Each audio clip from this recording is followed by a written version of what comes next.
Imagine an island, a beautiful island in the middle of the bright blue ocean. Palm trees swaying in the wind, white sandy beaches, crystal clear water. It looks like paradise. But this island holds dark secrets, secrets that involve some of the most powerful people in the world. This is the story of Jeffrey Epstein, a man who became a billionaire, a man who owned private jets and mansions, a man who knew presidents, princes, and celebrities. But he was also a man who committed terrible crimes, crimes against young girls who trusted him. Today, we're going to tell you the complete story, from the beginning to the end. We'll talk about how he started, how he got so rich, what he did, who helped him, and how he was finally caught. But most importantly, we're going to talk about the brave survivors, the young women who spoke up, who told the truth even when powerful people tried to stop them. This story is important. It teaches us that money and power should never protect someone who hurts others. It shows us why we must always listen when someone asks for help. And it reminds us that justice, even when it takes many years, must always win.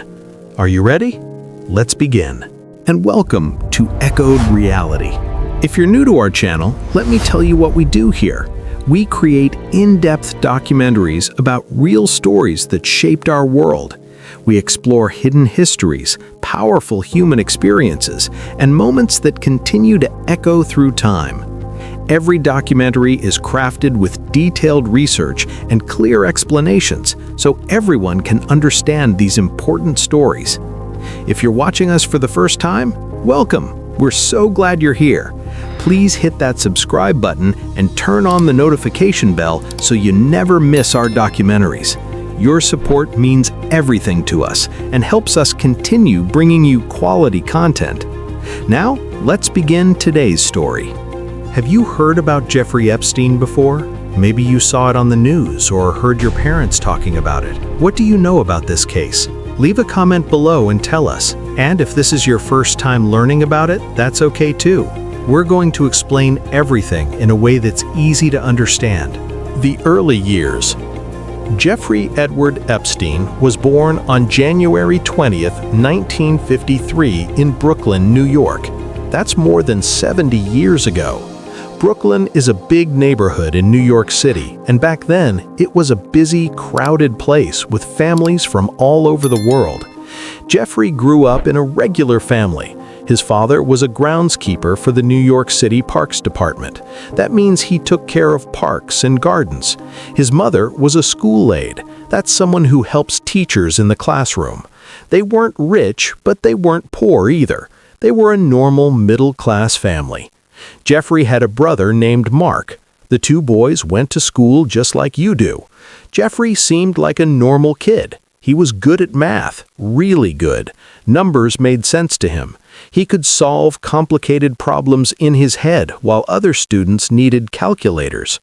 When Jeffrey was a teenager, he went to Lafayette High School in Brooklyn. He graduated in 1969. That was during a very interesting time in America. The country was changing. There were protests against the Vietnam War. People were fighting for civil rights. Music was changing. Technology was growing. After high school, Jeffrey went to college. He attended Cooper Union, which is a college in New York City known for art, architecture, and engineering. But he only stayed for a little while. Then he went to New York University, which people call NYU.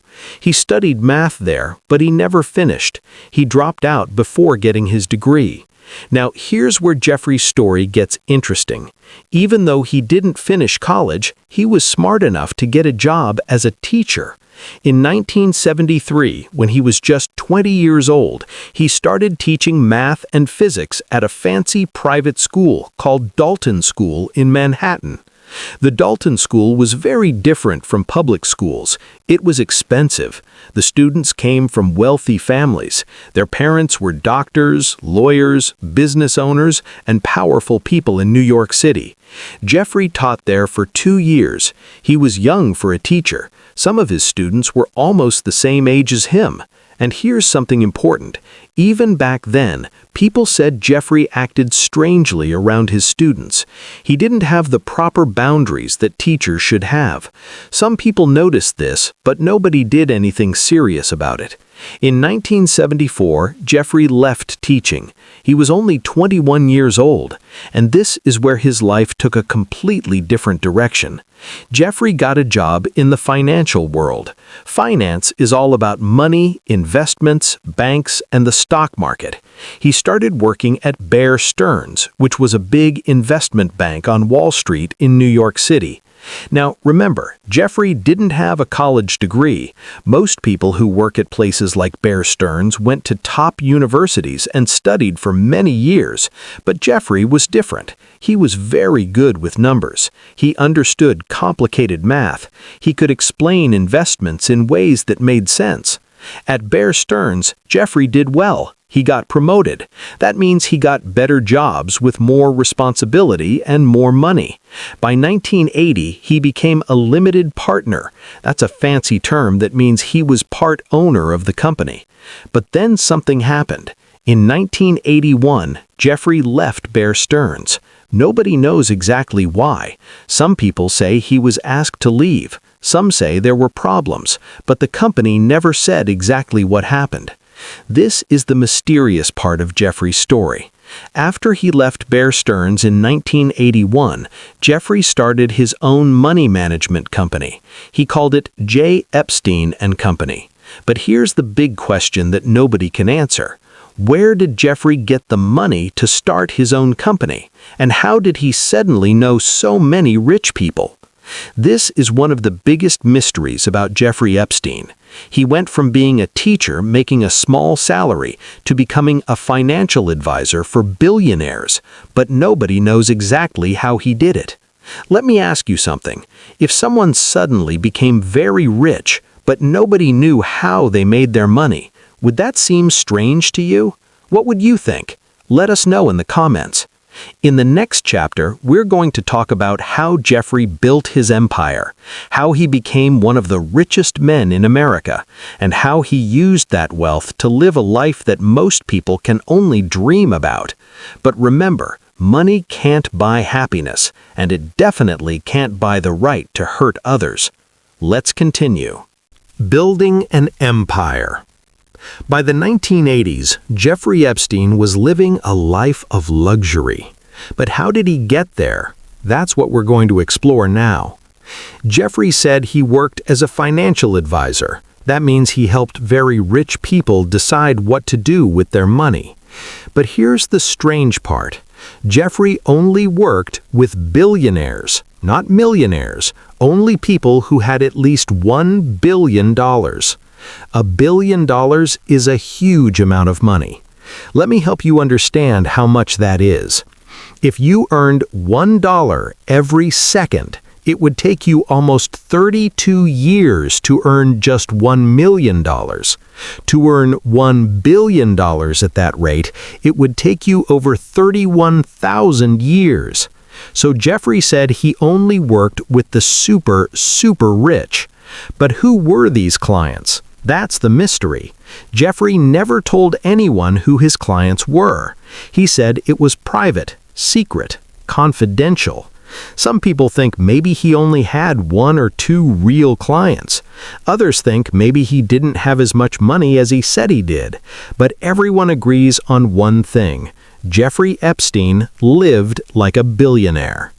Let me tell you about all the things Jeffrey owned. First, he had a huge mansion in New York City. It was one of the largest private homes in Manhattan. It had 40 rooms. Can you imagine that? 40 rooms in one house. It had 9 bedrooms, multiple living rooms, a dining room that could seat 20 people, and even an elevator. The house was worth about $77 million. That's more than most people will earn in their entire lives, multiplied by many times. Inside this mansion, Jeffrey had expensive art on the walls, not just regular paintings, but famous artwork by well-known artists. He had sculptures and furniture that cost hundreds of thousands of dollars each. But that wasn't all. Jeffrey also owned a mansion in Palm Beach, Florida.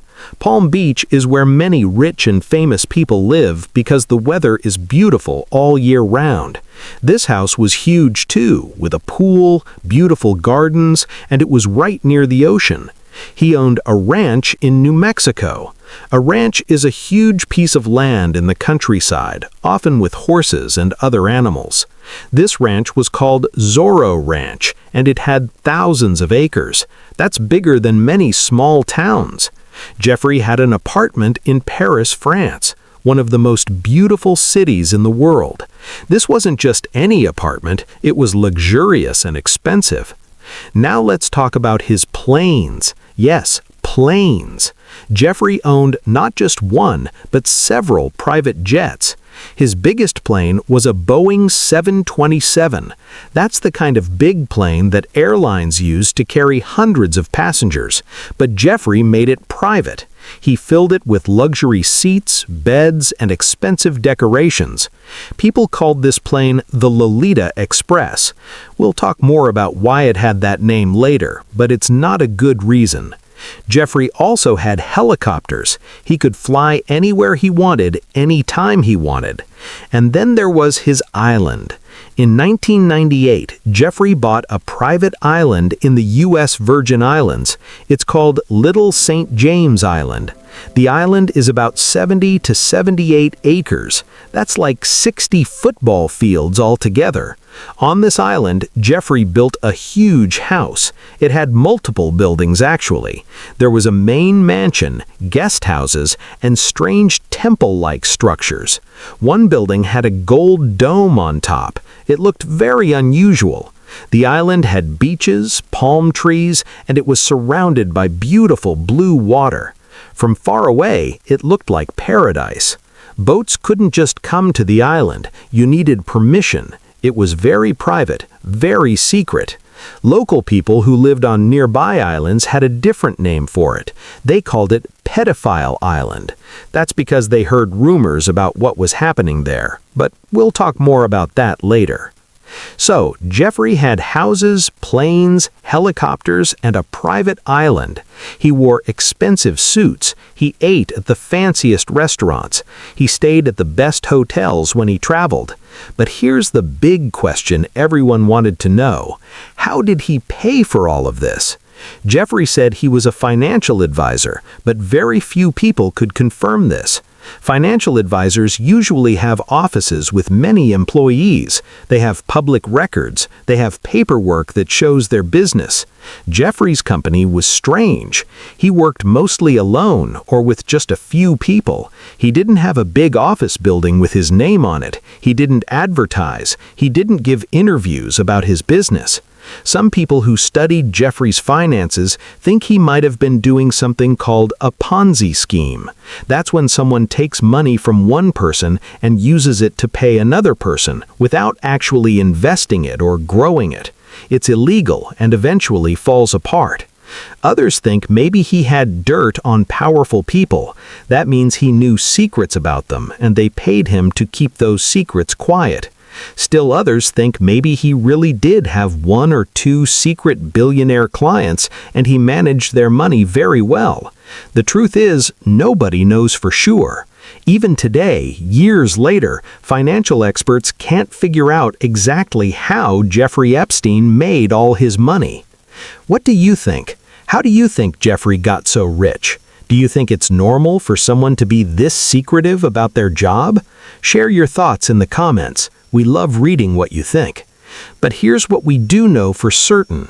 Jeffrey used his money to do terrible things. He used his wealth to hurt young girls.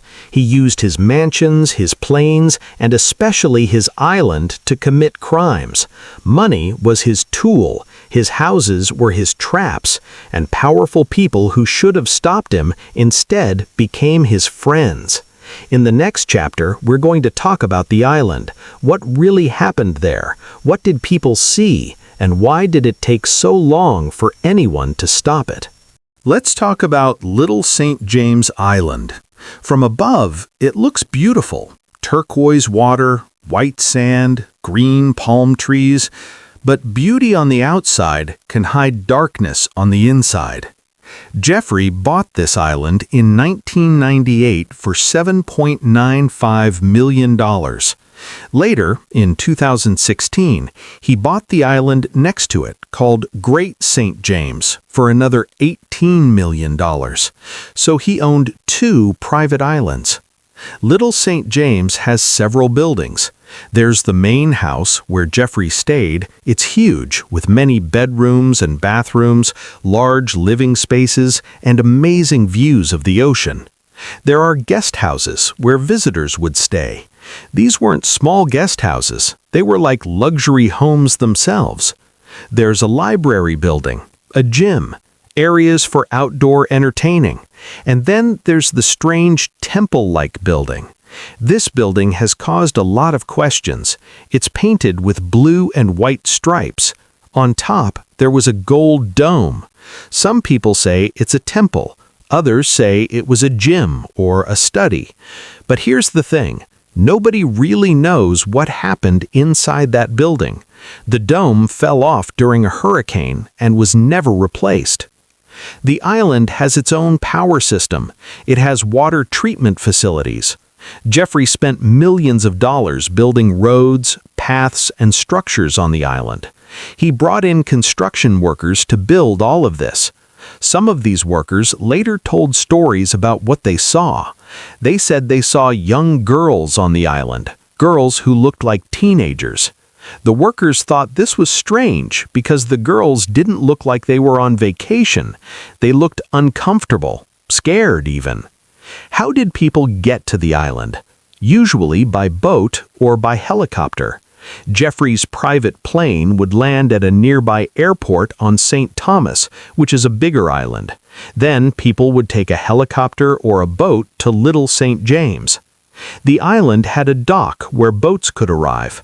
It had a helipad where helicopters could land. Everything was set up for privacy, for secrecy. Jeffrey had staff who worked on the island, cooks who made food, housekeepers who cleaned, maintenance workers who fixed things, security guards who watched everything.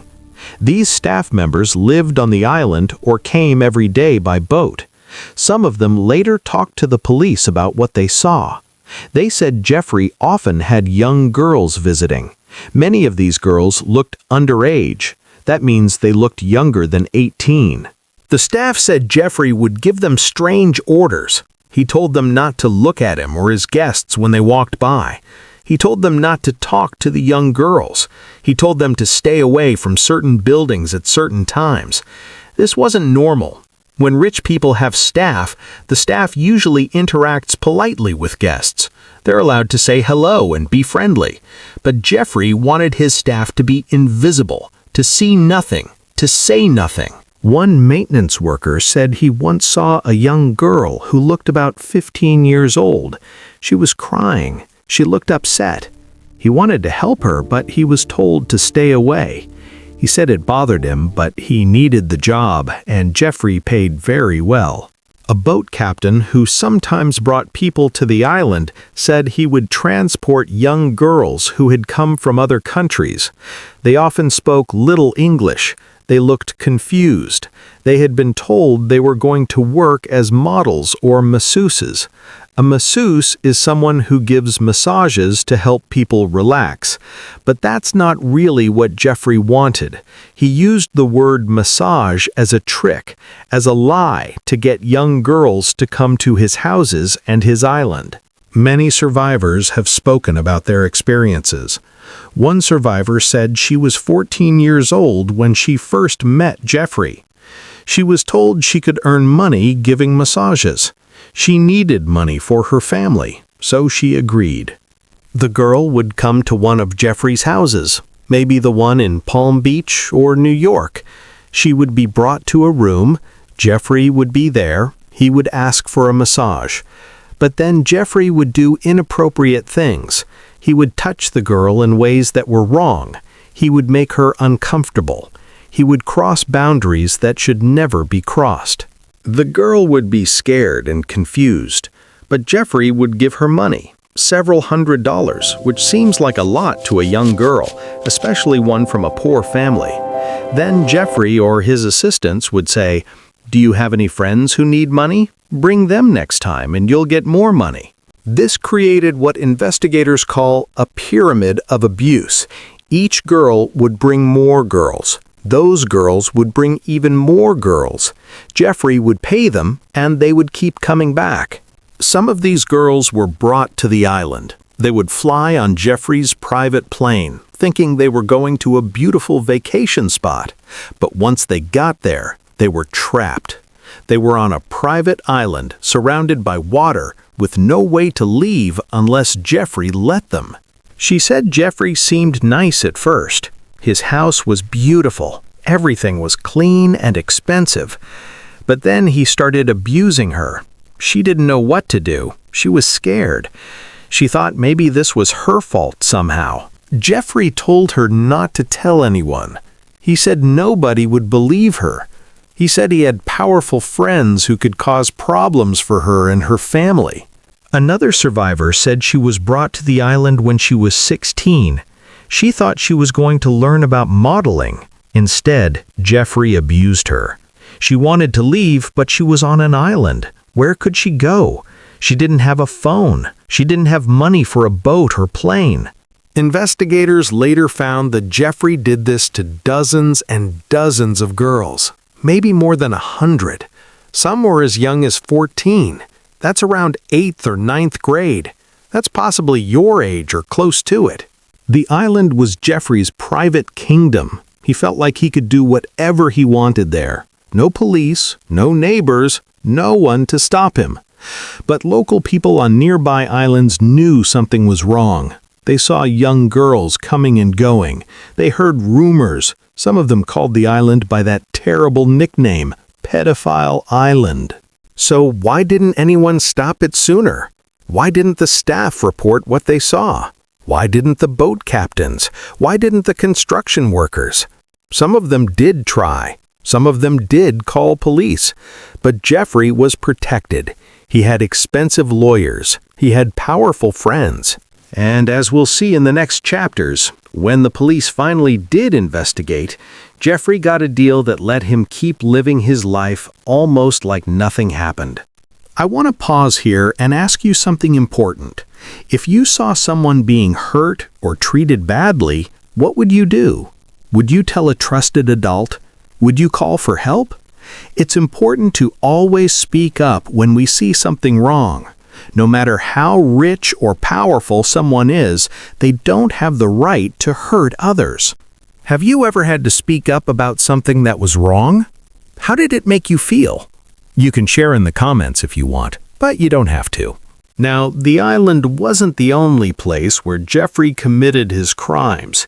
He also did terrible things at his mansions in New York, Florida, and New Mexico.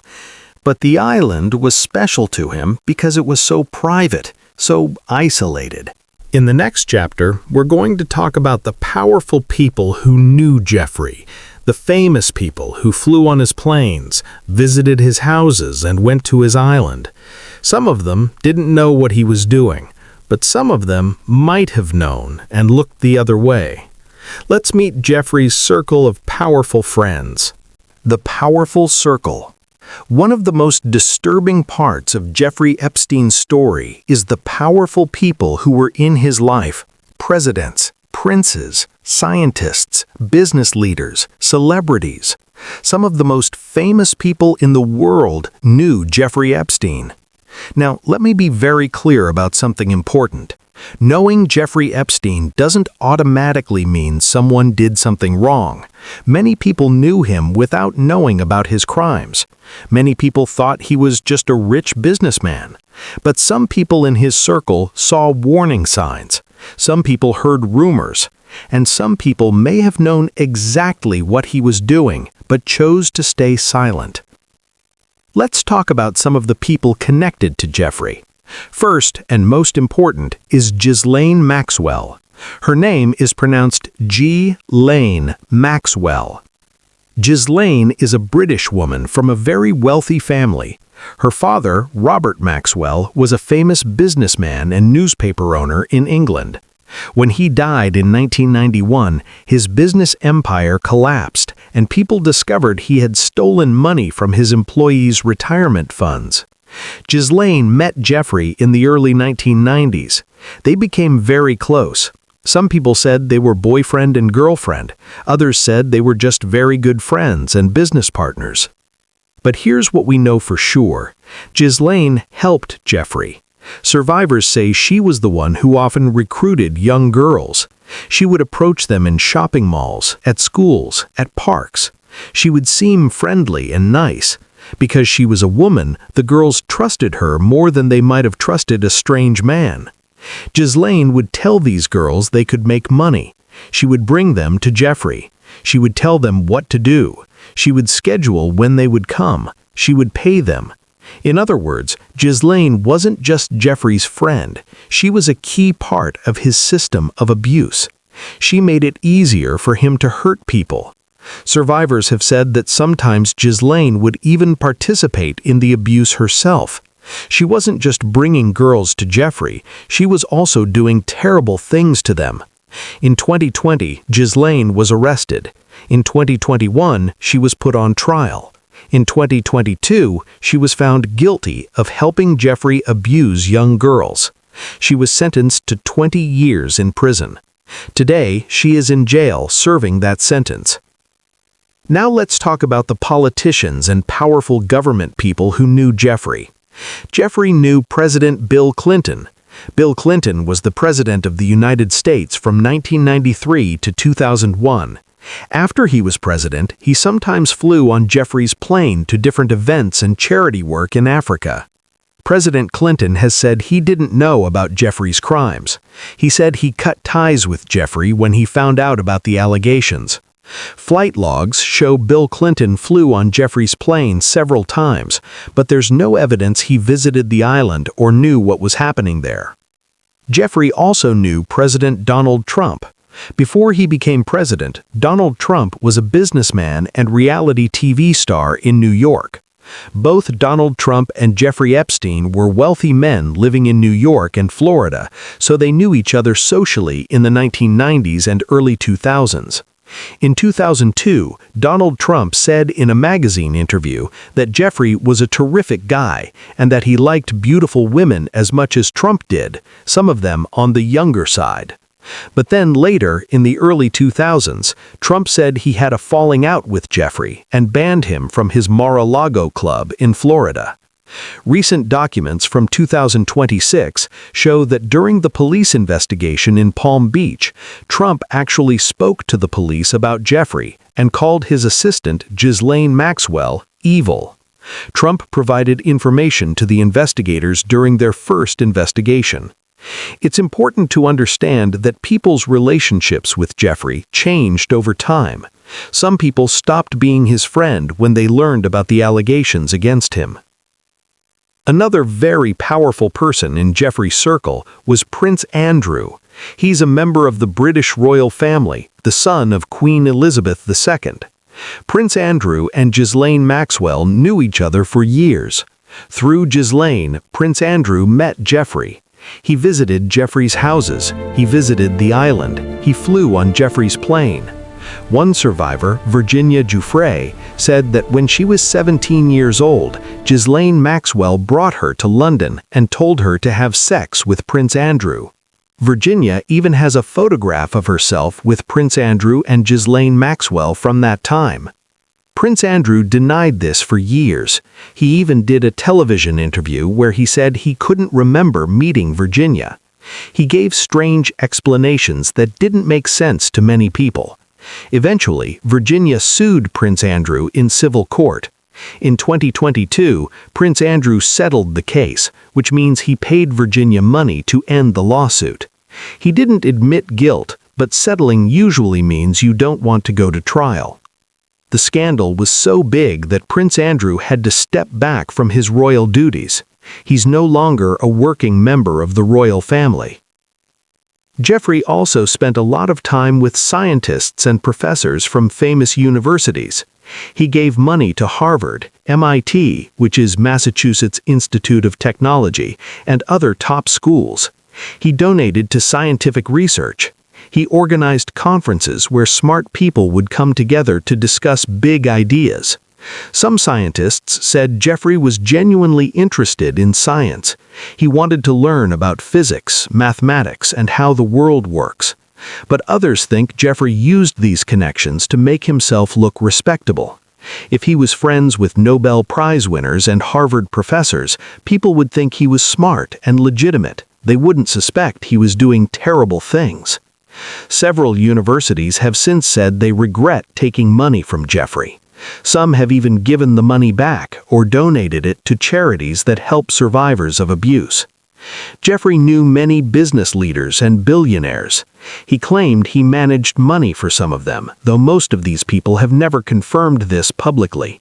One billionaire who was definitely connected to Jeffrey was Leslie Wexner. Leslie Wexner is the founder of V Brands, which owned stores like Victoria's Secret and Bath & Body Works. Leslie Wexner and Jeffrey had a very close relationship. Jeffrey managed some of Wexner's money. Jeffrey even lived in a mansion in New York that was owned by Wexner. Later, Wexner transferred ownership of that mansion to Jeffrey. It was the huge 40-room house we talked about earlier. Many people wondered, why would a successful billionaire like Leslie Wexner trust Jeffrey so much? Why would he give him so much control over his finances and even give him a mansion worth tens of millions of dollars? Leslie Wexner later said he was not aware of Jeffrey's crimes. He said that when he found out, he cut ties. He also said that Jeffrey had misappropriated some of Wexner's money. That means Jeffrey took Wexner's money without permission. But the whole relationship raised questions. Some investigators think maybe Jeffrey had something on Wexner. Maybe he knew secrets that Wexner didn't want people to find out. Jeffrey's circle also included famous lawyers, doctors, celebrities, models, artists, and people from all areas of society. Some of these people genuinely didn't know what Jeffrey was doing.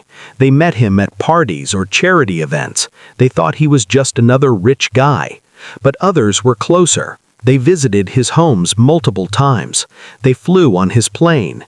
They knew him well enough to see signs that something wasn't right. Investigators found what they called Jeffrey's Black Book. This is a book where he kept names, phone numbers, and addresses of everyone he knew. The book has hundreds and hundreds of names in it.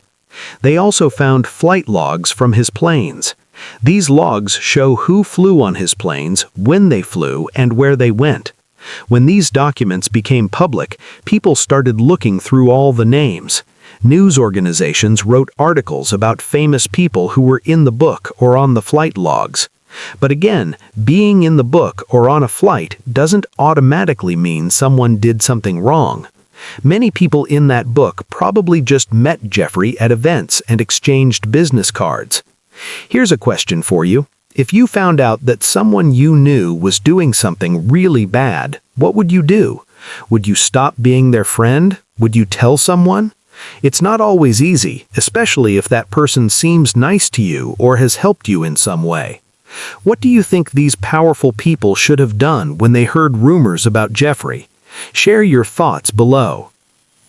Why is it important to talk about all these powerful connections? Because this is part of how Jeffrey got away with his crimes for so long. When you're friends with presidents and princes, when you donate to universities, when you know famous lawyers and scientists, people are less likely to believe you could be doing something bad. Also, some of these powerful people may have helped protect Jeffrey. They may have made phone calls to get charges dropped. They may have recommended lawyers who could make problems go away. They may have used their influence to keep stories out of the news. This shows us something very important. Justice doesn't always work the same way for everyone. Rich and powerful people often get treated differently than regular people.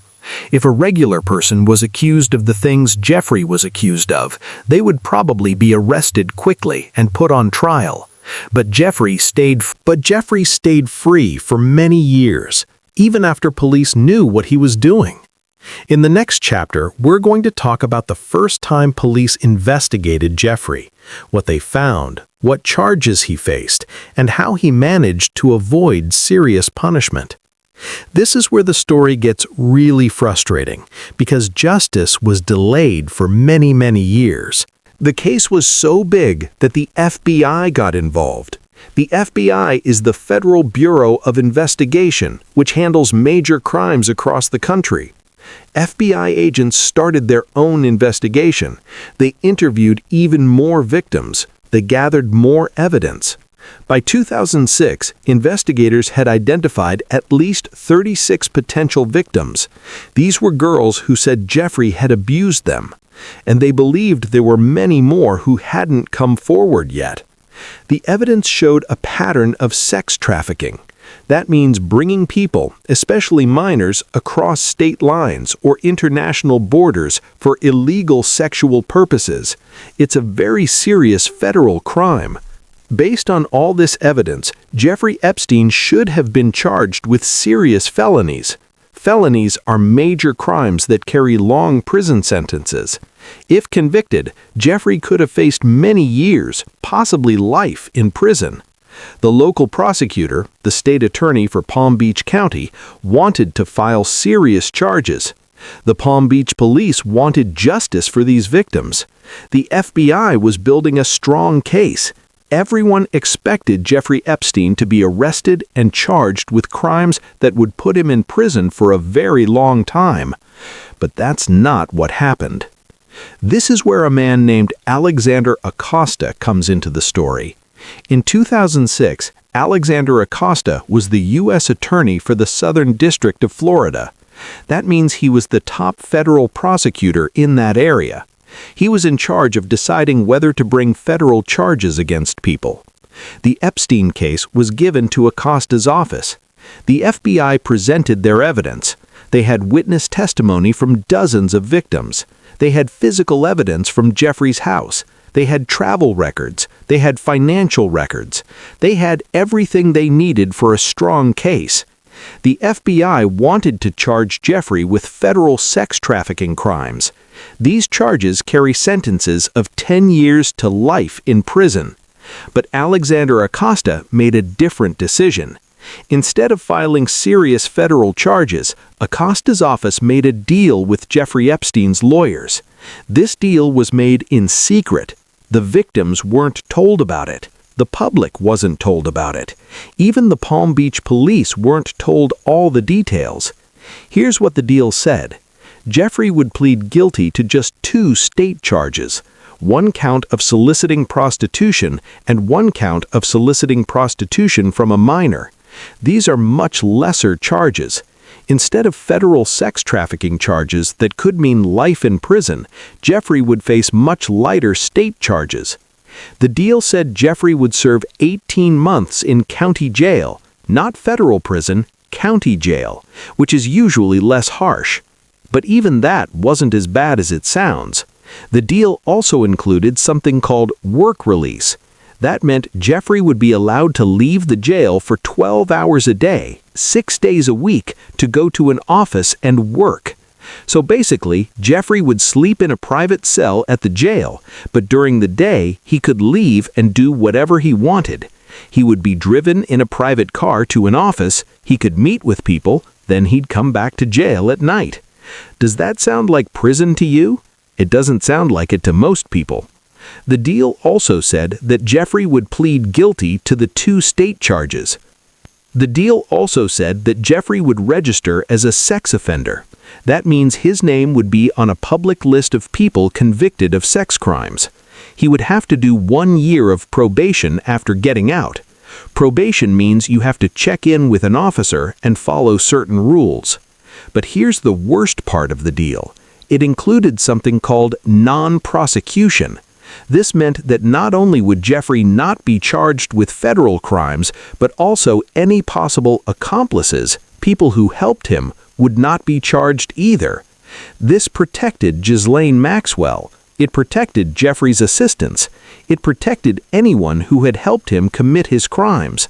And perhaps most importantly, the deal said that this agreement would be kept sealed. That means secret.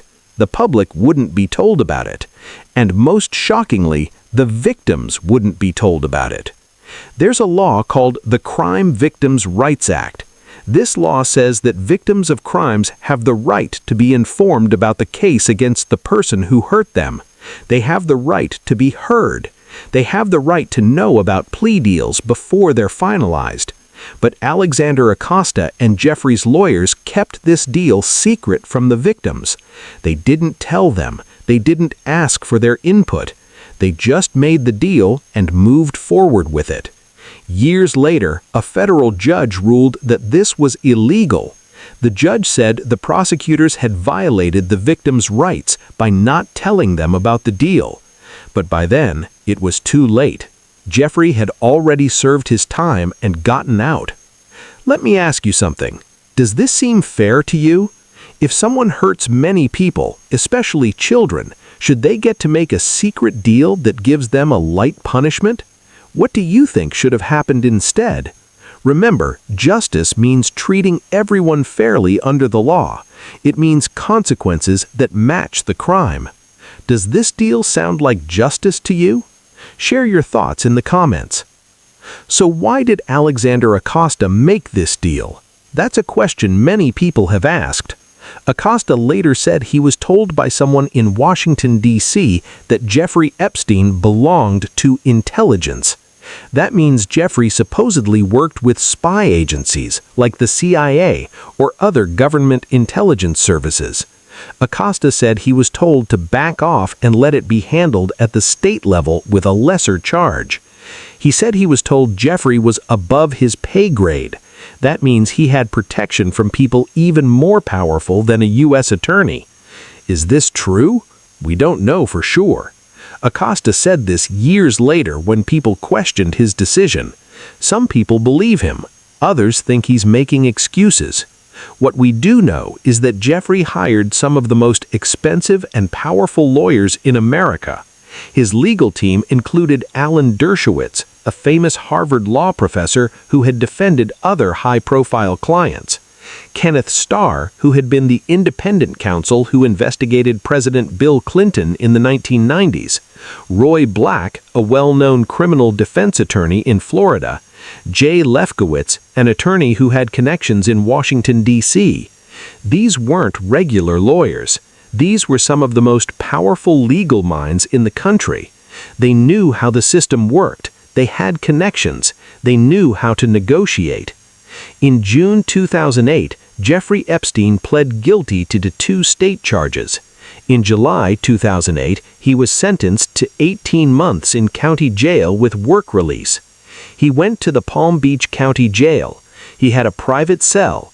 Every day, his driver would pick him up and take him to an office in West Palm Beach. He would stay there for 12 hours, supposedly working. Then he'd return to jail to sleep. People who saw him during this time said he didn't seem like someone being punished. He wore regular clothes, not a jail uniform. He met with people. He made phone calls. He was driven around in a nice car. After 13 months, Jeffrey was released. He didn't even serve the full 18 months. He got out early for good behavior. The survivors were heartbroken. They felt betrayed.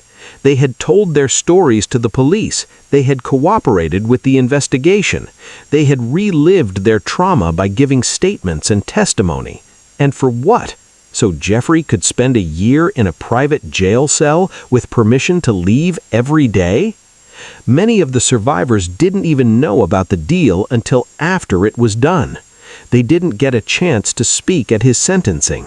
They didn't get to tell a judge how his crimes had affected their lives. The Palm Beach police were angry too. Detective Joe Riccari, who had worked so hard on the case, said he felt like all his work had been for nothing.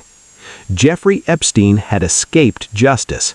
He had used his money, his lawyers, and his powerful connections to get the lightest possible punishment. And because of the non-prosecution agreement, nobody else could be charged either. Ghislaine Maxwell went free. Jeffrey's assistants went free. Anyone who had helped him got immunity. This is one of the most shocking examples of how the justice system can fail victims, especially when the accused person is rich and powerful. But the story doesn't end here. The survivors didn't give up. Journalists kept investigating, and eventually justice would come knocking again. In the next chapter, we're going to talk about what happened after Jeffrey got out of jail. Did he stop his crimes? Did he change? Or did he go right back to his old ways? The sweetheart deal. Jeffrey Epstein got out of jail in July 2009. He had served just 13 months. Now he was a registered sex offender, but otherwise, his life went back to almost normal. He still had his mansions, he still had his money, he still had his island. The non-prosecution agreement protected him from federal charges. He thought he was safe. But even though the criminal justice system had failed, other people weren't giving up. Some of the survivors decided to sue Jeffrey in civil court. Criminal court is where the government prosecutes someone for a crime. Civil court is where one person sues another person for money damages. Even though Jeffrey had avoided serious criminal punishment, the survivors could still sue him for the harm he had caused them. Several brave young women came forward with civil lawsuits. They sued Jeffrey for what he had done to them. They didn't want him to get away with it completely. Jeffrey didn't want these cases to go to trial. He didn't want to sit in a courtroom while survivors told their stories publicly. He didn't want a jury to hear about what he had done. So he did what rich people often do. He settled the cases. That means he paid the survivors money to drop their lawsuits. We don't know exactly how much he paid, because many of these settlements included confidentiality agreements. That means the survivors agreed not to talk publicly about the amount of money they received, but it was likely millions of dollars total. To Jeffrey, this was just the cost of making the problem go away. For the next several years, from 2009 to 2018, Jeffrey continued living his life. He traveled, he stayed at his mansions, he visited his island. Some of his powerful friends stopped associating with him. They didn't want to be connected to a registered sex offender. But other people continued to have relationships with him. Some people in the scientific community still met with him. Some business people still dealt with him. He was seen at restaurants and social events in New York and Florida. But there was one survivor who wouldn't let the story die. Her name is Virginia Giuffre. When she was younger, she was known as Virginia Roberts. Virginia was one of Jeffrey's victims. She said that when she was about 16 or 17 years old, Ghislaine Maxwell recruited her. Virginia was working at Mar-a-Lago, which is Donald Trump's resort in Florida, when Ghislaine approached her. Ghislaine told Virginia she could make good money working for Jeffrey Epstein as a traveling masseuse. Virginia needed money, so she agreed. But instead of just giving massages, Virginia said she was forced into a life of abuse. She said Jeffrey abused her. She said she was trafficked to powerful men, including Prince Andrew. She said she was taken to the island, to New York, to London, to various places around the world. In the early 2010s, Virginia started speaking publicly about what had happened to her. She did interviews with newspapers and magazines. She told her story in detail. She named names, including Prince Andrew. This was incredibly brave. Virginia knew she would face criticism. Some people would call her a liar. Some would say she was just trying to get attention or money. But she didn't care. She wanted the truth to come out. Virginia's public statements kept the Epstein story in the news.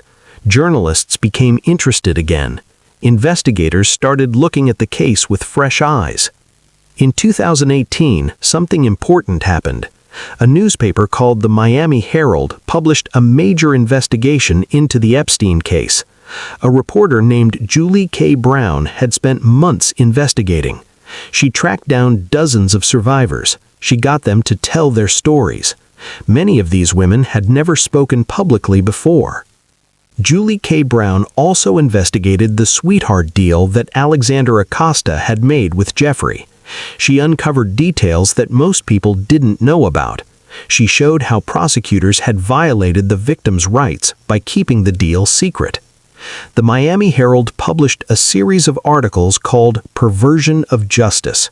These articles told the whole story: Jeffrey's crimes, the many victims, the weak investigation, the secret deal, and how Jeffrey had escaped serious punishment. The articles went viral. That means millions of people read them and shared them. People were outraged. They couldn't believe that someone who had hurt so many children had received such a light punishment. The story was all over social media. It was on Twitter, Facebook, everywhere. People were angry. They demanded answers. They demanded justice. News shows started talking about the case. Other newspapers and magazines did their own investigations. Suddenly, everyone was paying attention to Jeffrey Epstein again. Alexander Acosta, who had made the deal with Jeffrey, was now serving in President Trump's cabinet as Secretary of Labor. That's an important government job. When the Miami Herald articles came out, people started questioning why someone who had given Jeffrey such a lenient deal was working for the president. There were calls for Acosta to resign. People wanted to know why he had made that deal. They wanted to know if he had been pressured by someone. They wanted to know if Jeffrey really had connections to intelligence agencies. In February 2019, a federal judge made an important ruling. Judge Kenneth Mara ruled that prosecutors, led by Alexander Acosta, had violated the Crime Victims' Rights Act when they made the deal with Jeffrey without telling the victims. The judge said the victims should have been informed. They should have been given a chance to object. Their rights had been violated. This ruling was important because it officially confirmed what everyone already knew. The whole process had been wrong. The victims had been betrayed by the justice system that was supposed to protect them. After the Miami Herald articles and all the public attention, federal prosecutors in New York started a new investigation. Remember, the non-prosecution agreement that Jeffrey had signed was with the U.S. Attorney's Office in Florida. It didn't necessarily apply to prosecutors in other states. The U.S. Attorney's Office for the Southern District of New York started looking at Jeffrey's crimes that occurred in New York at his Manhattan mansion.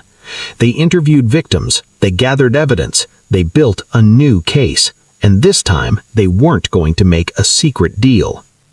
What do you think about journalists like Julie K. Brown who investigate important stories?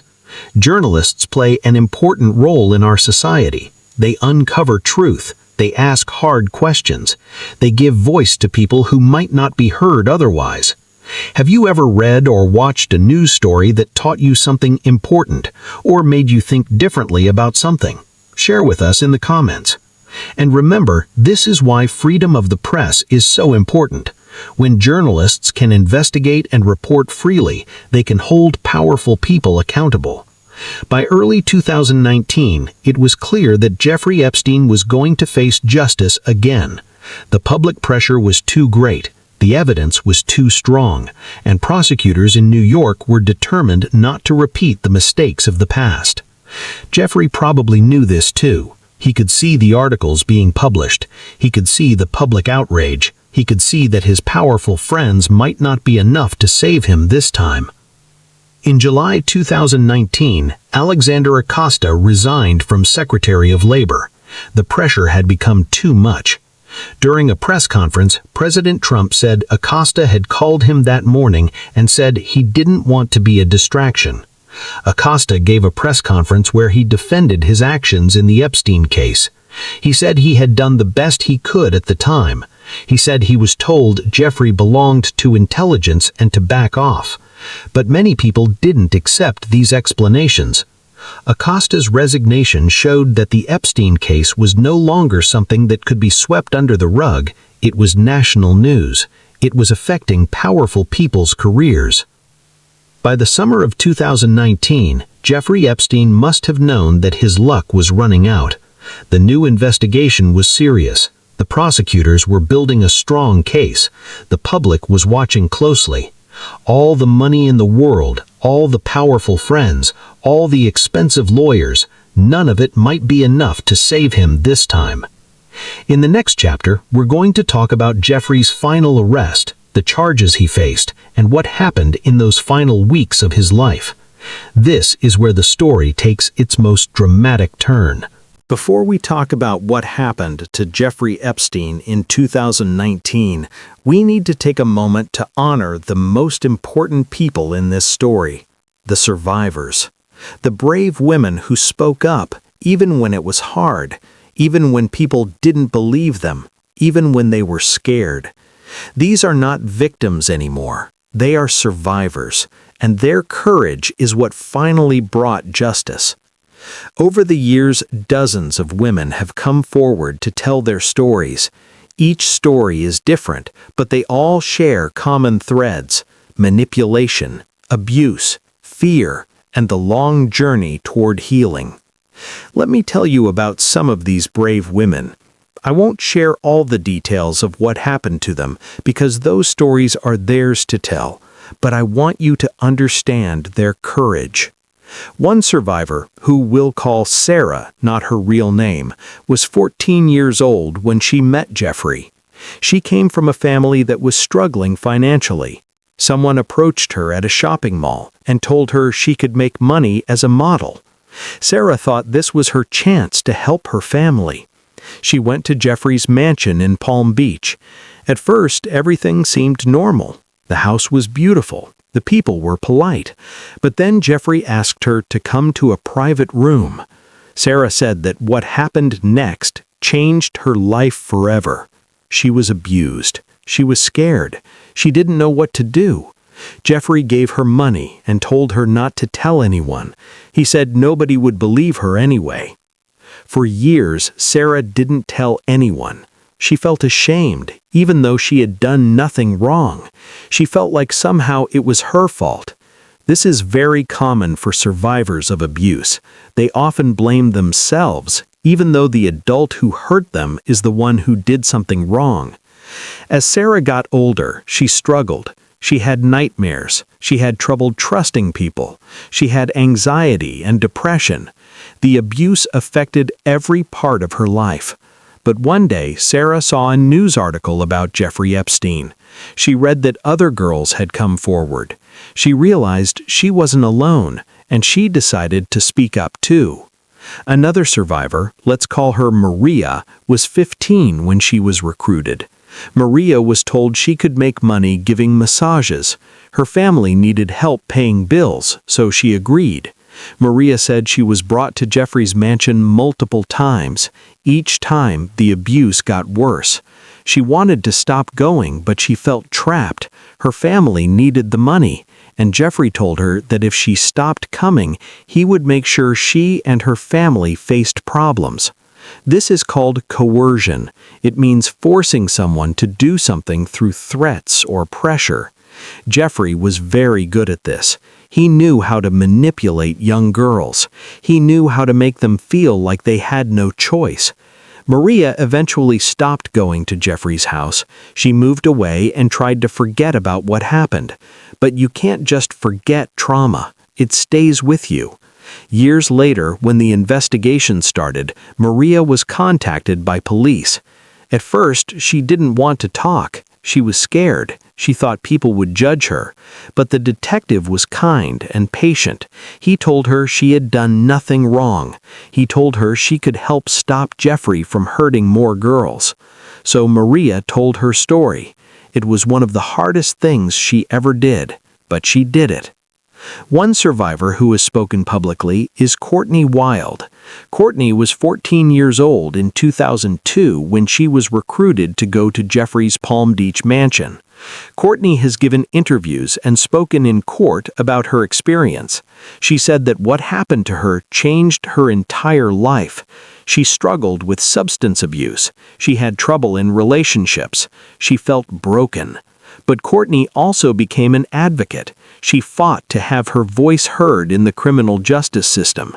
She was one of the victims who challenged the secret plea deal.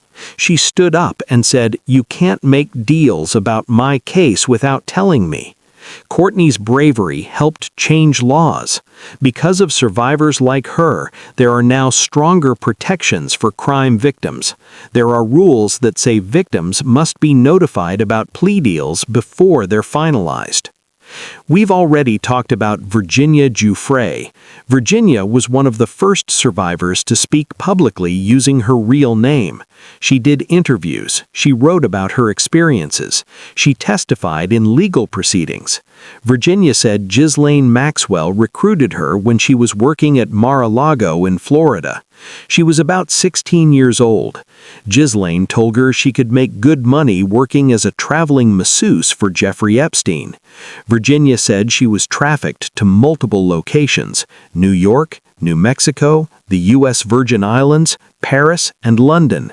She said she was forced to have sexual contact with several powerful men, including Prince Andrew.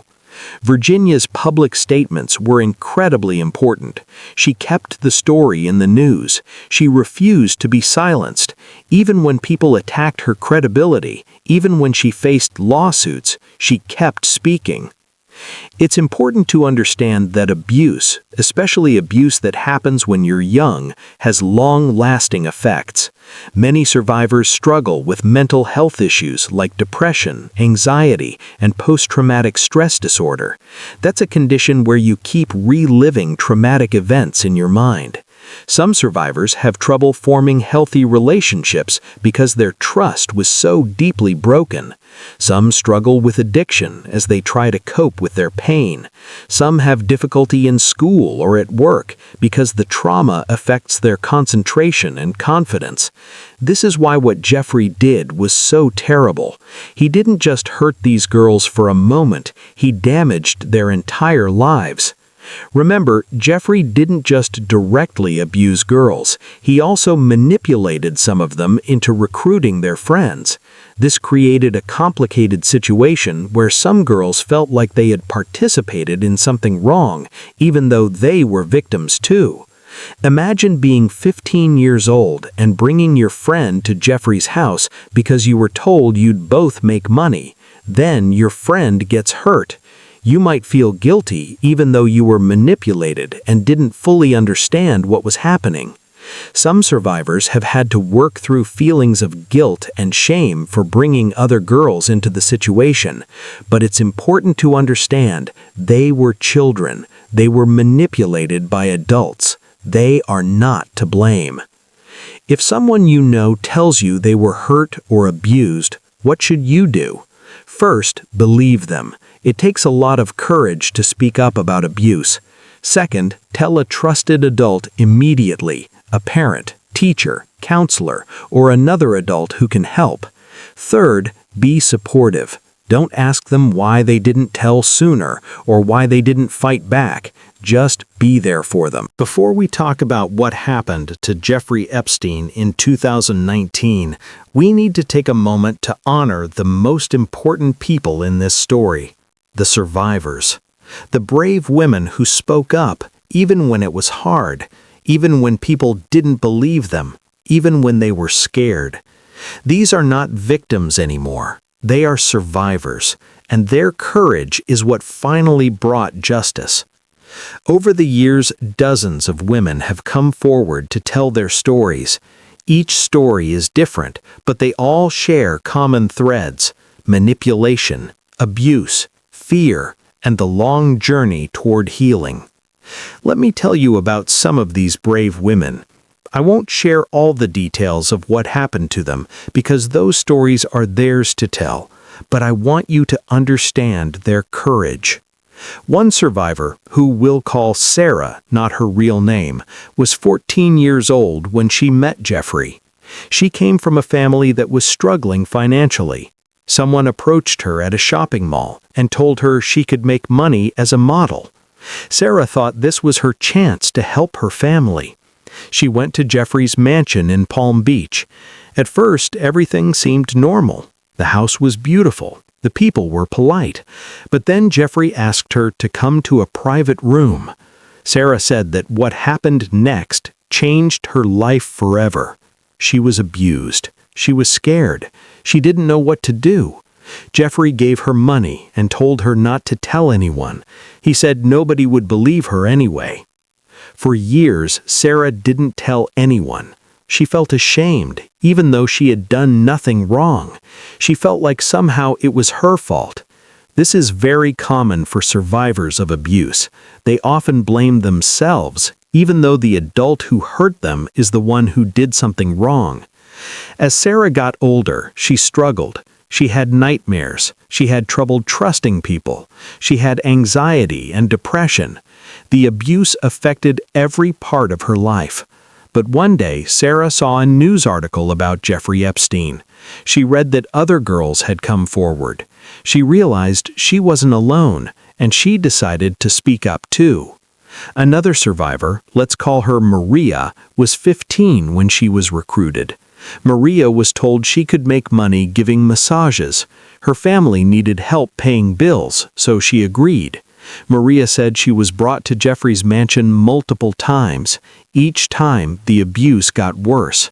She wanted to stop going, but she felt trapped. Her family needed the money, and Jeffrey told her that if she stopped coming, he would make sure she and her family faced problems. July 6, 2019. This is a date that many survivors had been waiting for. Some had waited for more than 15 years. On this day, Jeffrey Epstein flew from Paris, France, back to Teterboro Airport in New Jersey. That's a small airport near New York City that's often used for private planes. Jeffrey had no idea what was waiting for him. As soon as Jeffrey's plane landed, FBI agents and police officers were there. They arrested him right on the runway. They put handcuffs on him. They read him his rights. The man who had escaped serious punishment for so long was finally in custody. Jeffrey was charged with federal crimes, sex trafficking of minors and conspiracy to commit sex trafficking of minors. These are very serious charges that carry sentences of up to 45 years in prison. The case was being handled by the U.S. Attorney's Office for the Southern District of New York. This is one of the most prestigious and powerful prosecutors' offices in the country. They handle major cases involving financial crimes, terrorism, and organized crime. The prosecutors who charged Jeffrey were not going to make the same mistakes as the prosecutors in Florida. They were not going to make a secret deal. They were not going to give him special treatment. The indictment, that's the formal document that lists the criminal charges, said that between 2002 and 2005, Jeffrey had sexually exploited and abused dozens of minor girls at his mansions in Manhattan, New York, and Palm Beach, Florida. The indictment said Jeffrey created a network where he would recruit girls, abuse them, and then have them recruit more girls. It described the pyramid structure we talked about earlier. The indictment also said Jeffrey knew the girls were underage. Some were as young as 14 years old. He knew what he was doing was wrong and illegal, but he did it anyway. A few days after his arrest, Jeffrey appeared in court for a bail hearing. Bail is when someone accused of a crime can pay money to get out of jail while waiting for their trial. The idea is that they'll come back for trial because they want their money back.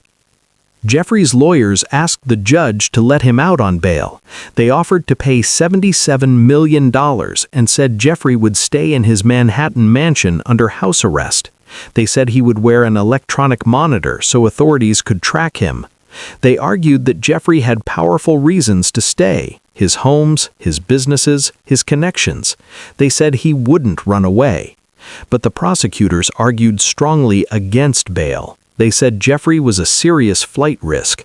That means they believed he would try to escape and leave the country. Why did they think this? Several reasons. First, Jeffrey owned a private plane. He could fly anywhere in the world at any moment. Second, Jeffrey had enormous wealth. He could afford to disappear and live comfortably in a country that doesn't extradite people to the United States. Third, Jeffrey had connections all over the world. He knew people in many countries who might help him hide.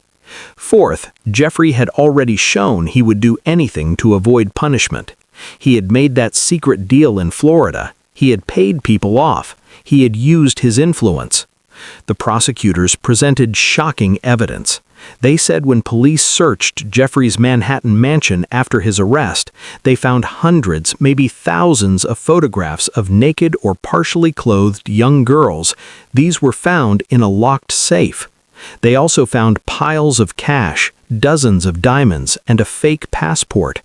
The passport had Jeffrey's picture, but a different name, and showed Saudi Arabia as the country of residence.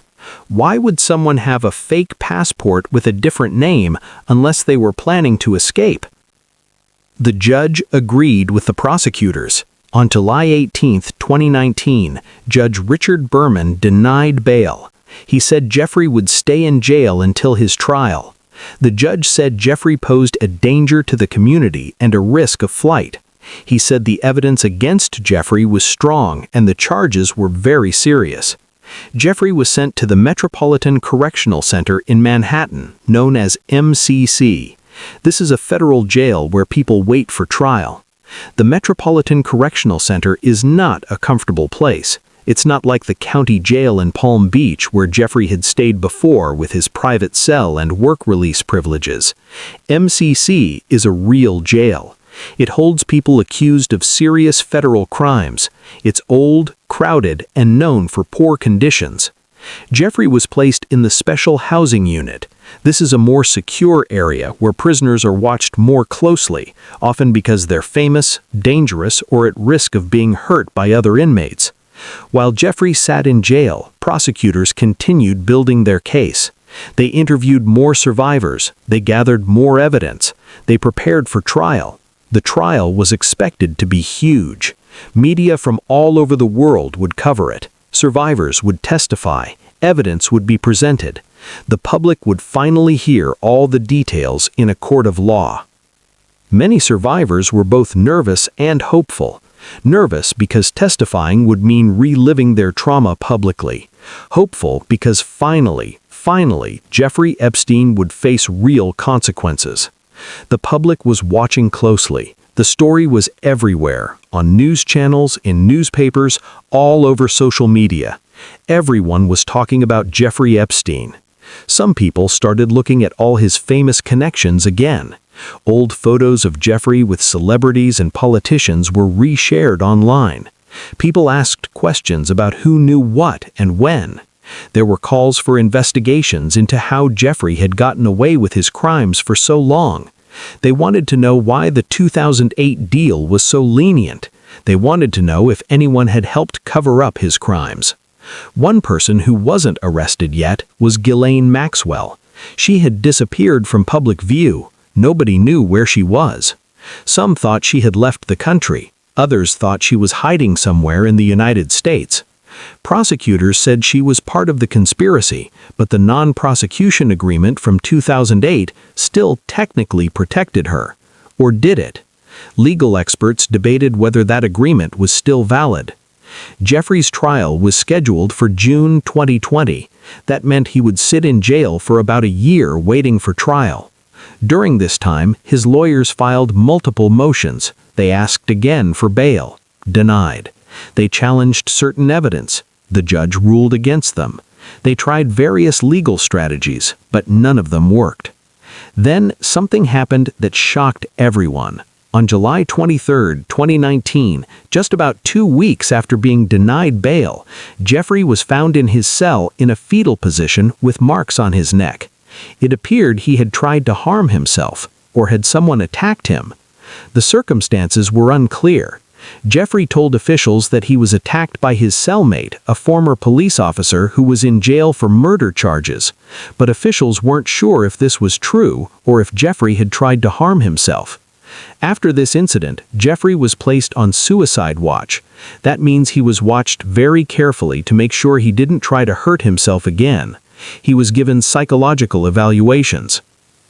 This part of the story is difficult. Suicide and self-harm are serious topics.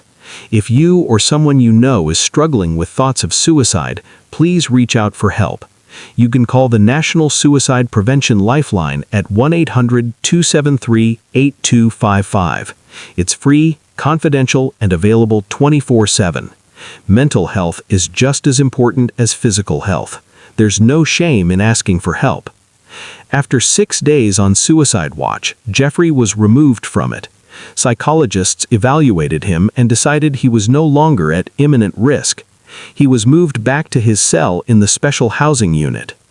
He was supposed to have a cellmate at all times. He was supposed to be checked by guards every 30 minutes.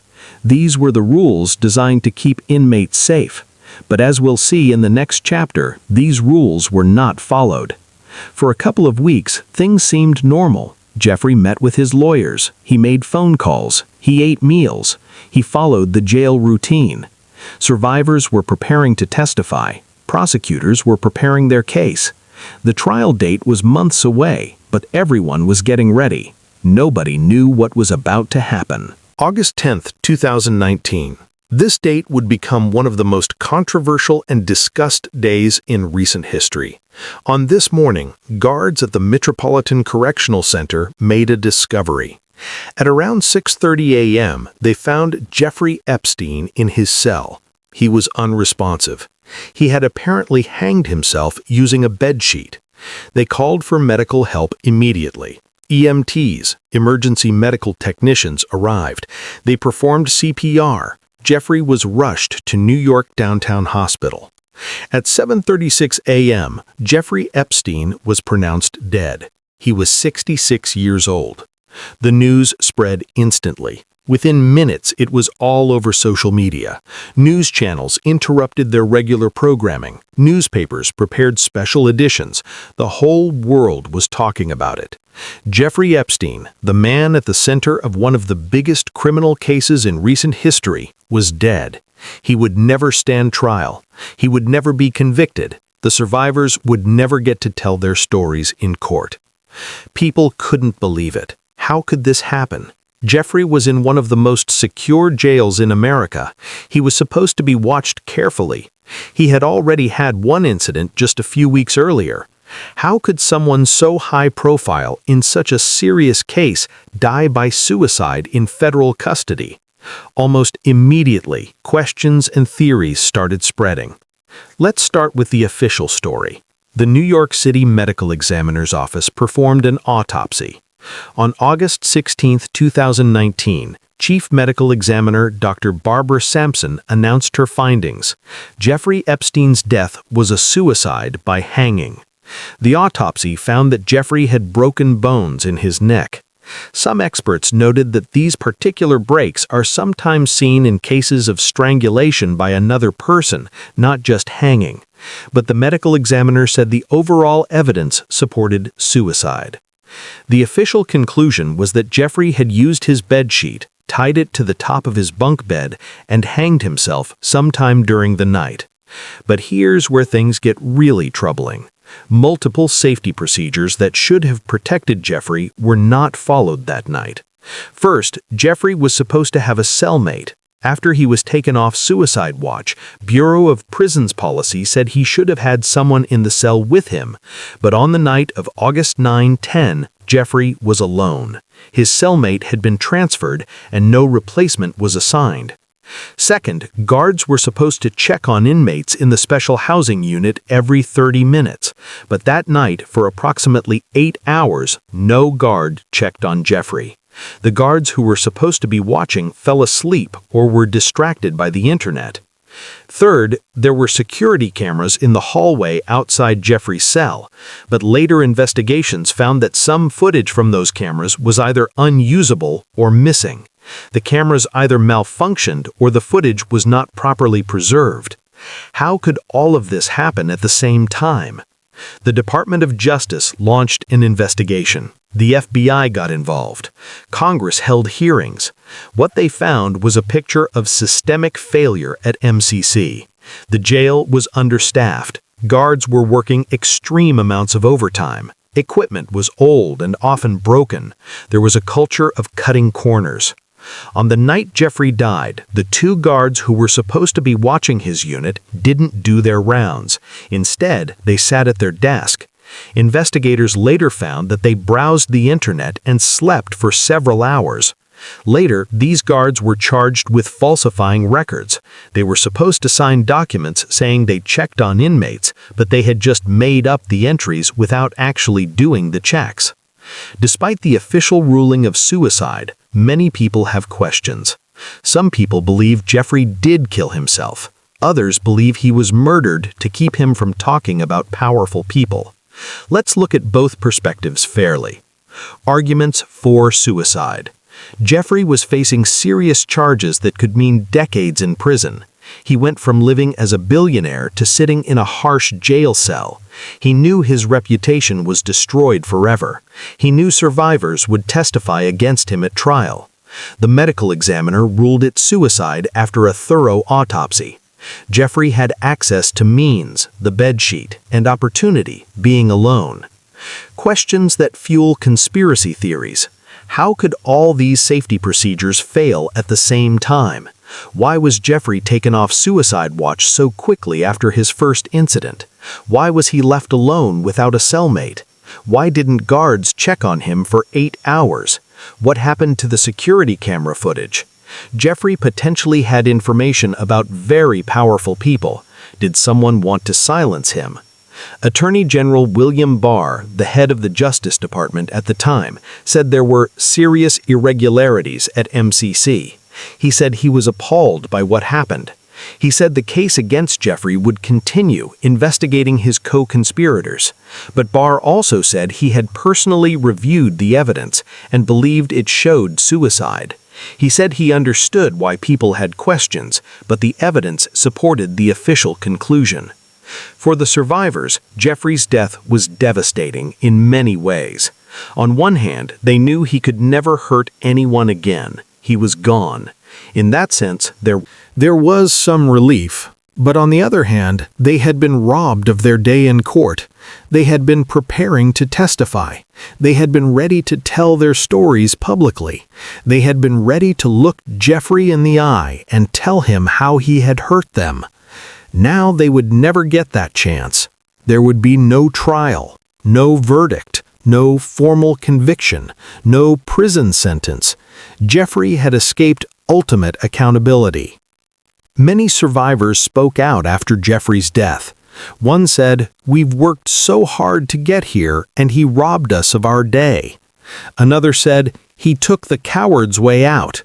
Another said, "I wanted to see him go to prison for the rest of his life." Some survivors expressed that they felt like the justice system had failed them twice, first with the 2008 sweetheart deal, and now with Jeffrey's death before trial. Jeffrey's death also meant that the focus shifted to Ghislaine Maxwell. If Jeffrey couldn't be held accountable, could she be? Prosecutors started investigating her more seriously. The FBI launched a manhunt to find her. Where was Ghislaine? Was she in the United States, or had she fled to another country? On social media and in certain corners of the internet, elaborate conspiracy theories spread rapidly. Some people believed powerful figures had ordered Jeffrey's death. Some thought he wasn't really dead and had escaped. Some connected his death to unrelated political events. It's important to understand the difference between legitimate questions and unfounded conspiracy theories. It's reasonable to ask how security procedures failed. It's reasonable to want accountability for those failures. But some theories went far beyond the evidence into wild speculation. When something shocking happens, it's natural to have questions. But it's important to think critically about information we hear, especially online. Here are some good questions to ask. What evidence supports this claim? Who is making this claim and why? Are reputable news sources reporting this? Does this require me to believe many unlikely things all happened at once? Have you ever heard something online that turned out not to be true? How did you figure out it wasn't accurate? Critical thinking is an important skill. Share your thoughts in the comments. Congress held hearings about what happened. Senators and representatives questioned Bureau of Prisons officials. They asked how so many failures could happen at once. They demanded reforms. The director of the Bureau of Prisons testified. He acknowledged the failures. He said they would implement new procedures. He said the guards would face consequences. But for many people, these promises weren't enough.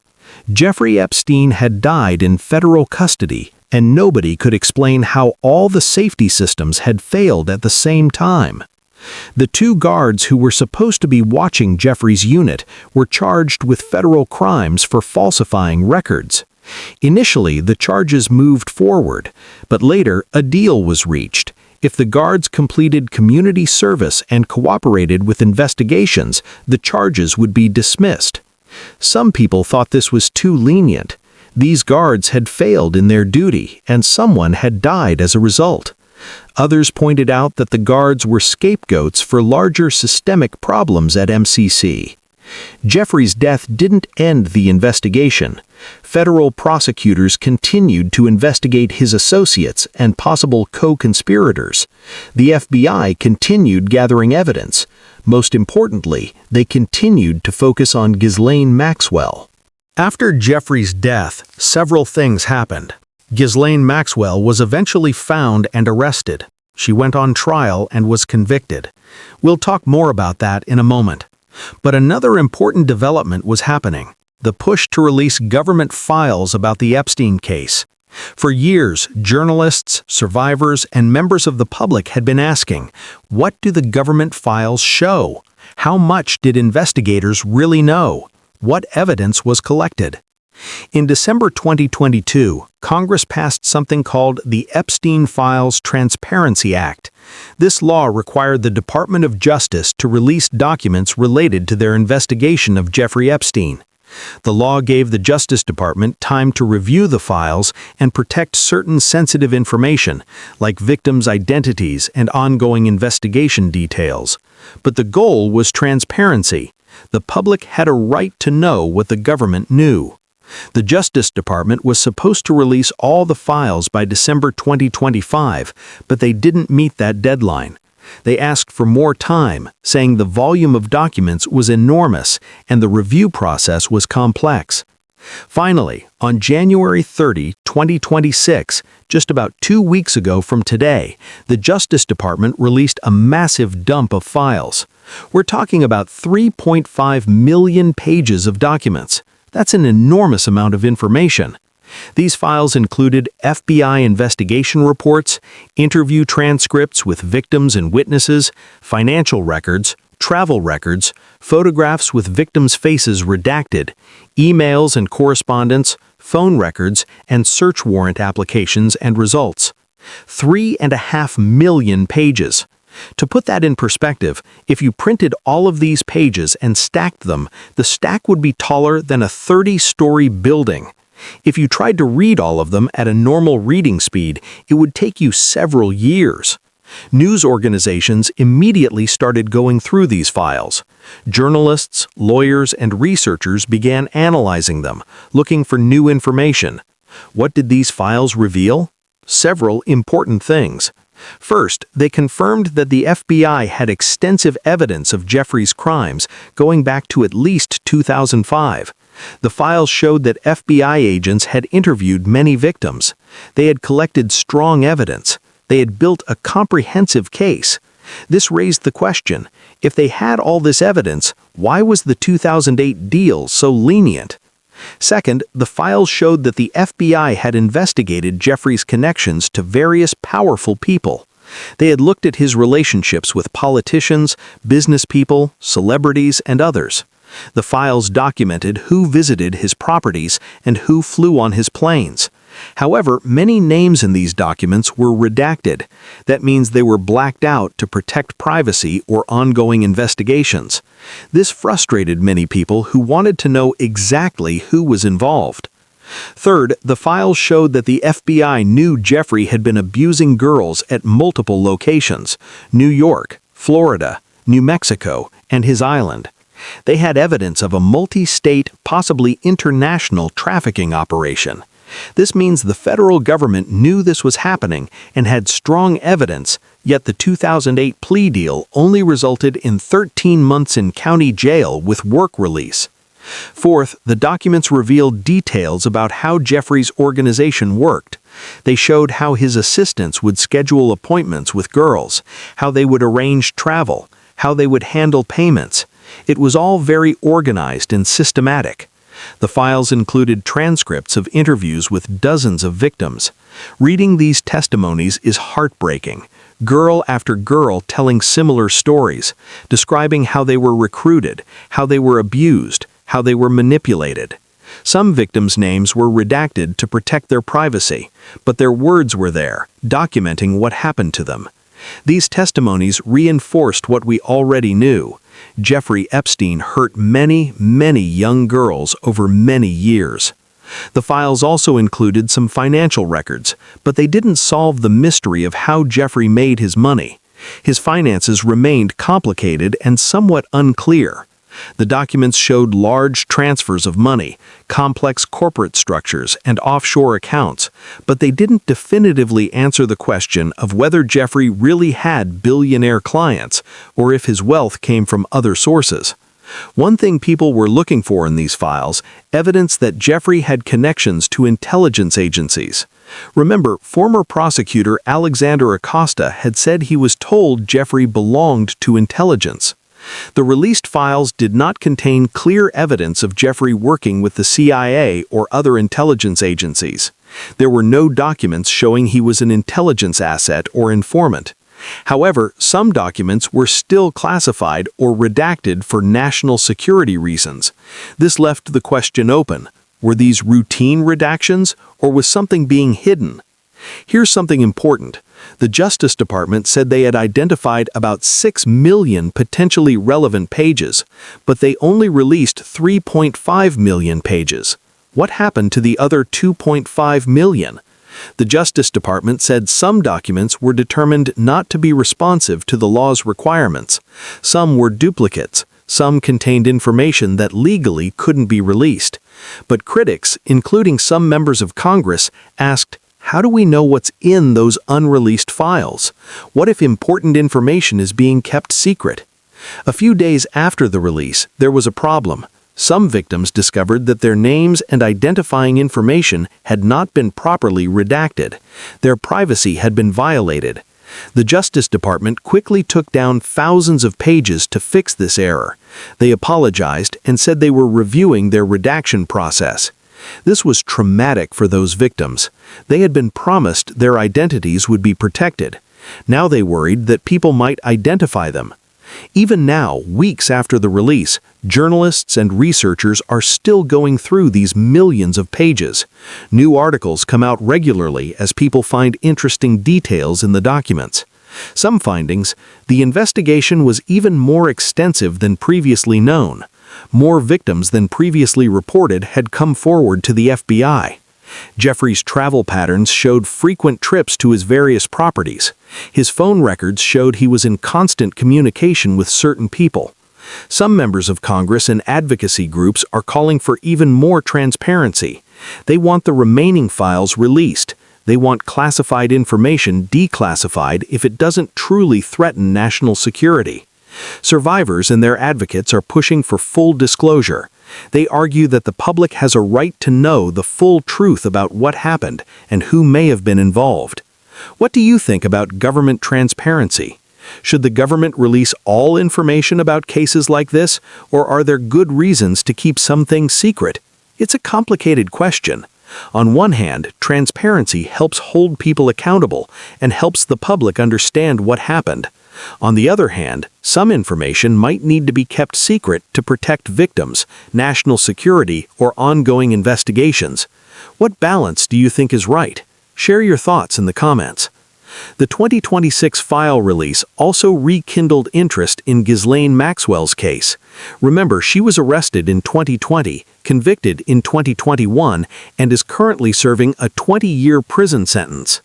Recent documents from February 2026 show that Ghislaine was asked to testify about some of the newly released files.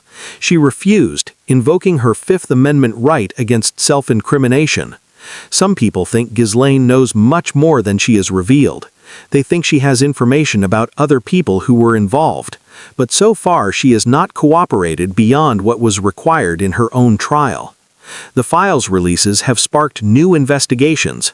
Some state attorneys general are looking into whether any state laws were violated. Some countries where Jeffrey had properties or conducted activities are conducting their own investigations. Civil lawsuits continue. Survivors are suing Jeffrey's estate, trying to get compensation for the harm they suffered. Some are also suing people they say helped Jeffrey or enabled his crimes. The U.S. Virgin Islands, where Jeffrey's island is located, filed a lawsuit against Jeffrey's estate. They claim Jeffrey's criminal activities violated Virgin Island law and that his estate should pay damages. This lawsuit has revealed more details about activities on Little St. James Island and about Jeffrey's business operations. In the next chapter, we'll talk about justice delayed, what happened to Ghislaine Maxwell, what happened to Jeffrey's money and properties, and whether justice has truly been served. After Jeffrey died in August 2019, Ghislaine Maxwell disappeared. For almost a year, nobody knew where she was. The FBI was looking for her. Media outlets were trying to find her, but she had vanished. Some people thought she had left the country. Others thought she might be dead like Jeffrey. But the FBI kept looking. On July 2, 2020, FBI agents finally found Ghislaine. She was living in a mansion in Bradford, New Hampshire. That's a small town in a rural area. The property was owned by someone else, and Ghislaine had been hiding there. When FBI agents arrived, they found that Ghislaine had been living quite comfortably. The property had security gates. She had been ordering packages online. She wasn't exactly roughing it. FBI agents arrested her without incident. She was charged with multiple federal crimes related to helping Jeffrey Epstein abuse minor girls. Ghislaine was charged with conspiracy to entice minors to travel to engage in illegal sex acts, enticement of a minor to travel to engage in illegal sex acts, conspiracy to transport minors with intent to engage in criminal sexual activity, transportation of a minor with intent to engage in criminal sexual activity, sex trafficking of a minor, and sex trafficking conspiracy. These are very serious charges. Together, they carried the possibility of decades in prison. Just like Jeffrey, Ghislaine asked to be released on bail. Her lawyers offered millions of dollars and said she would stay under house arrest. But also like Jeffrey, she was denied bail. The judge said she was a flight risk. Ghislaine had citizenship in 3 countries, the United States, the United Kingdom, and France. She had connections around the world. She had access to money. The judge said she might flee if released, so Ghislaine was sent to jail to await trial. She was held at the Metropolitan Detention Center in Brooklyn, New York. For over a year, lawyers on both sides prepared for trial. Prosecutors interviewed witnesses and organized evidence. Defense lawyers prepared their strategy. Ghislaine maintained her innocence. Her lawyers said she was being scapegoated for Jeffrey's crimes. They said she was just his girlfriend and assistant, not his accomplice. But prosecutors had a different story to tell. They had witnesses who would testify that Ghislaine was much more than just Jeffrey's girlfriend. She was an active participant in his crimes. On November 29, 2021, Ghislaine Maxwell's trial began in federal court in Manhattan. The courtroom was packed with journalists, legal observers, and some survivors who wanted to see justice done. The trial lasted about 1 month. During that time, the public heard detailed testimony about what happened. 4 women testified about their experiences. I'll call them Jane, Kate, Carolyn, and Annie. These are pseudonyms, made-up names to protect their privacy. Jane testified that she met Ghislaine when she was 14 years old. Ghislaine befriended her and her mother. Ghislaine seemed nice and sophisticated. She told Jane she could introduce her to important people who could help her career. Jane said Ghislaine brought her to Jeffrey's mansion. At first, everything seemed normal, but then Ghislaine encouraged her to give Jeffrey massages. Ghislaine was present during some of the abuse. She normalized it, making it seem like this was okay. Kate testified that she met Ghislaine when she was 17. Ghislaine acted like a friend and mentor. Kate said Ghislaine brought her to Jeffrey and encouraged her to massage him. When Kate seemed uncomfortable, Ghislaine told her she was doing a good thing by helping Jeffrey relax. Carolyn testified that she was 14 when she started going to Jeffrey's Palm Beach mansion. She said Ghislaine touched her body and told her she had a great body for Jeffrey and his friends.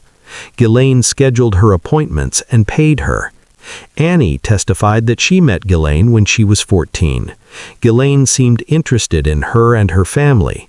Ghislaine invited her to Jeffrey's mansion where abuse occurred. Prosecutors also presented other evidence. Flight logs showing Ghislaine traveled frequently with Jeffrey and young girls. Photographs showing Ghislaine with some of the victims. Testimony from pilots, household staff, and others who witnessed Ghislaine's involvement. And phone records and other documents.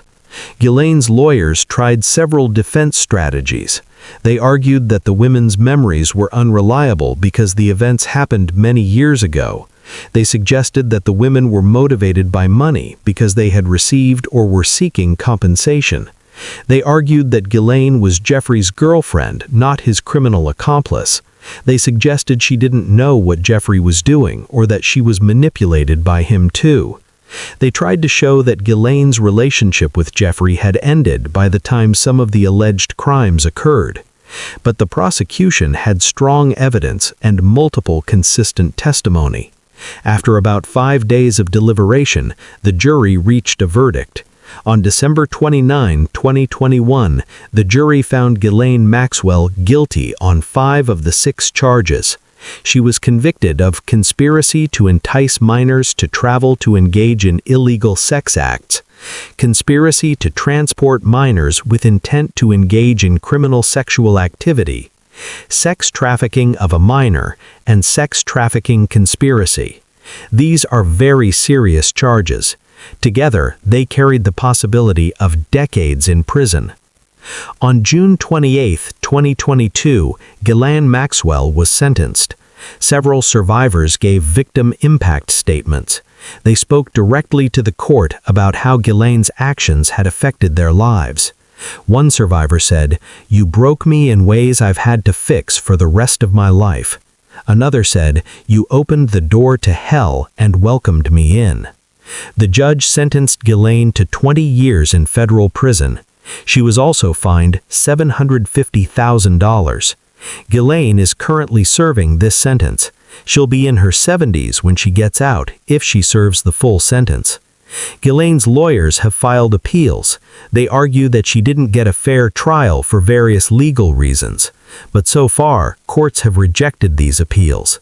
Unless a higher court overturns her conviction, Ghislaine will remain in prison for many years. Were there other people who helped Jeffrey and should be held accountable? Investigators have looked at Jeffrey's assistants, pilots, and various employees. Some of these people were given immunity in the 2008 deal, which complicated efforts to charge them. Several of Jeffrey's former employees have been subpoenaed or interviewed as part of ongoing investigations and civil lawsuits, but so far no criminal charges have been filed. Some people think more people should be charged. Others think it's difficult to prove that employees knew they were participating in crimes rather than just doing their jobs. While criminal justice has been limited, survivors have had more success in civil court. Many survivors have sued Jeffrey's estate and received settlements. Jeffrey had hundreds of millions of dollars in assets, and some of that money has gone to compensating his victims. A special fund was set up called the Epstein Victims Compensation Program. This fund allowed survivors to make claims and receive compensation without having to go through lengthy trials. Over 150 women have made claims through this program. The exact amounts paid are confidential, but reports suggest the total compensation has been well over $100 million. Jeffrey's properties have been sold. His Manhattan mansion was sold for $51 million. His Palm Beach mansion was sold for $18.5 million. His private island in the Virgin Islands is still being dealt with in legal proceedings. The money from these sales goes to his estate, which is being used to pay survivor claims and other debts. Some institutions have also faced consequences. MIT, Massachusetts Institute of Technology, conducted an investigation into its connections with Jeffrey. They found that some officials had continued accepting donations from Jeffrey even after his 2008 conviction. Several MIT officials resigned over this. Other universities and institutions have had to reckon with their ties to Jeffrey. Many have issued apologies and pledged to improve their vetting processes. The Bureau of Prisons made changes after Jeffrey's death. They implemented new procedures for high-profile inmates. They addressed staffing issues. They improved training. MCC in Manhattan, where Jeffrey died, was eventually closed for renovations due to its poor conditions. Let's think about justice for a moment. What does justice mean in a case like this? Jeffrey is dead, so he never faced a jury or went to prison. Ghislaine is in prison for 20 years. Survivors have received some financial compensation. Some reforms have been made. Is this justice? Is it enough? What more should happen? Justice is complicated. Sometimes perfect justice isn't possible, but we can still work toward doing better. What do you think justice looks like in this case? Share your thoughts in the comments. Remember Prince Andrew? In early 2022, he settled a civil suit with Virginia Giuffre. While he didn't admit wrongdoing, he agreed to pay a substantial sum, reported to be around £12 million, which is about $17 million. Prince Andrew also stepped back. We've reached the end of our documentary. We've told you the complete story of Jeffrey Epstein, from his mysterious rise to wealth, to his crimes, to his escape from justice, to his final arrest and death, to the aftermath that continues today. This is a difficult story. It's a story about how one man used money and power to hurt many people. But it's also a story about courage, the courage of survivors who spoke up even when it was hard. Let's talk about the important lessons from this story. Lesson 1. Your voice matters. If something bad is happening to you or someone you know, speak up. Tell a trusted adult. Keep telling people until someone helps. The survivors in this case eventually stopped Jeffrey, but imagine how many fewer girls would have been hurt if the first ones to speak up had been believed right away. Lesson 2. Money and power shouldn't protect criminals. One of the most frustrating parts of this story is how Jeffrey's wealth allowed him to avoid justice for so long. He hired expensive lawyers. He made powerful connections. He got special treatment. This isn't right. Laws should apply equally to everyone, whether rich or poor. Lesson 3. Believe survivors. When someone, especially a young person, says they've been hurt or abused, take them seriously. Investigate. Don't dismiss their claims just because the accused person seems nice or important. Lesson 4. Institutions must do better. Police departments, prosecutors' offices, universities, and other institutions need to have better systems to prevent abuse and respond when it happens. They need to prioritize victims over powerful people. Lesson 5. Justice delayed is justice denied. Jeffrey committed his crimes starting in the early 2000s. He wasn't seriously arrested until 2019. That's almost 20 years. 20 years during which he hurt more people. When we delay justice, more harm happens. Even after everything we've learned, questions remain. How exactly did Jeffrey make his fortune? Did he have connections to intelligence agencies? Who else knew about his crimes and looked the other way? Why was the 2008 plea deal so lenient? What really happened the night he died in jail? Some of these questions may never be fully answered, but asking them is important. Questions lead to accountability. If you're a young person watching this, I want you to know most adults are good people who want to protect you. Teachers, parents, police officers, counselors, most of them care about your safety. But if you ever encounter someone who makes you uncomfortable, who crosses boundaries, who asks you to keep secrets, trust your instincts. Tell someone. It's not your fault. You deserve to be safe. If you or someone you know needs help, National Child Abuse Hotline 1-800-422-4453. National Sexual Assault Hotline 1-866-656-4673. Crisis Text Line. Text HOME to 741-741. National Suicide Prevention Lifeline 1-800-237-8255. These are free, confidential services available 24/7.